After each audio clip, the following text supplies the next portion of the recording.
வணக்கம். தலைவர் கலைஞருடைய 8வது நினைவு நாள். அவருடைய நினைவை போற்றும் வகையில் வந்துட்டு ஒரு சின்ன வீடியோ.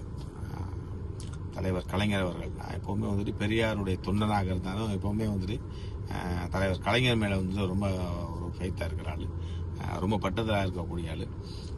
இப்போ இல்லை, ஒரு 35-40 வருஷமாகவே வந்துட்டு அப்படி தான். தலைவர் கலைஞர் இல்லாவிட்டால் தமிழ்நாடு இல்லை. தமிழ்நாட்டினுடைய சிற்பி அது யாருன்னா கலைஞர் தான். அது யார் போட்ட விதைனா தந்தை பெரியார் போட்ட விதை. தந்தை பெரியார் என்ன நினைச்சாரோ, என்ன சொன்னாரோ, பொதுக்கூட்டங்கள் என்ன பேசினாரோ, மாநாடுகளில் என்ன தீர்மானம் போட்டாரோ அதை பூரா சட்டமாக்கி அமல்படுத்தி இன்னைக்கு தமிழர்கள் வந்துட்டு தலை நிமிர்ந்து இருக்காங்கன்னா அதுக்கு வந்துட்டு தந்தை பெரியார் போட்ட பாதை. அதை சரியா சட்டமாக்கி எல்லாத்தையும் வந்துக்கிட்டு கீழே இருந்து மேலே கொண்டு வந்தது பெரும்பகுதியான பங்கு தலைவர் கலைஞர் தான். ஏன்னா அண்ணாக்கு அந்த வாய்ப்பு கிடைக்கல. இயற்கை வந்துட்டு 2 வருஷத்துலேயே வந்துக்கிட்டு அவரை காவு வாங்கிருச்சு. 67 ஆட்சிக்கு வந்தாருன்னா 69 இறந்து போயிடாரு. நிறைய விஷயங்கள் அண்ணாவும் பண்ணாரு.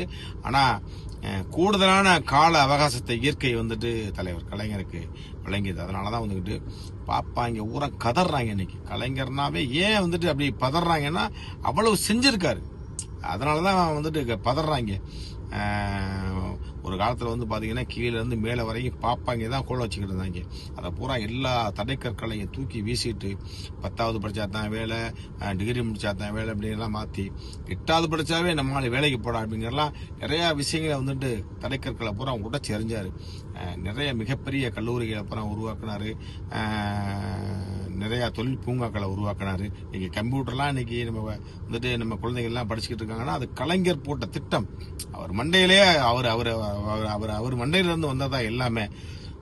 இன்னைக்கு வந்துகிட்டு கீழே இருந்து சாதாரண விவோல இருந்து இன்னைக்கு IAS IPS அதிகாரியான மாளுக இருக்காங்கன்னா அதுக்கு முழுக்க 10வது கூட சரியா படிக்காத தலைவர் கலைஞர் போட்ட உழைப்பு, அவர் மண்டையில வந்து அந்த அறிவு தான் இன்னைக்கு தமிழர்கள் இன்னைக்கு தலையிருந்து நிற்கிறாங்க.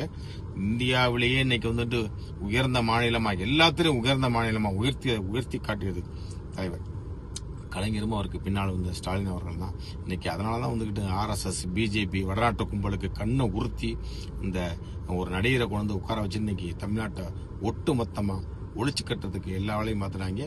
அதுல பாதி வேலையை இந்த 3 மாசத்திலே பார்த்துட்டாங்க என்பதுதான் உறுதி. நீங்க எதிரிகள் வந்துட்டு எவ்வளவுக்கு எவ்வளவு கலைஞரையும் திராவிடத்தையும் பெரியாரையும் எவ்வளவுக்கு எவ்வளவு தூத்துறாங்களோ அவ்வளவுக்கு அவ்வளவு அவங்க வந்து நமக்கு செஞ்சிருக்காங்க அப்படின்னு நினைச்சுக்கங்க.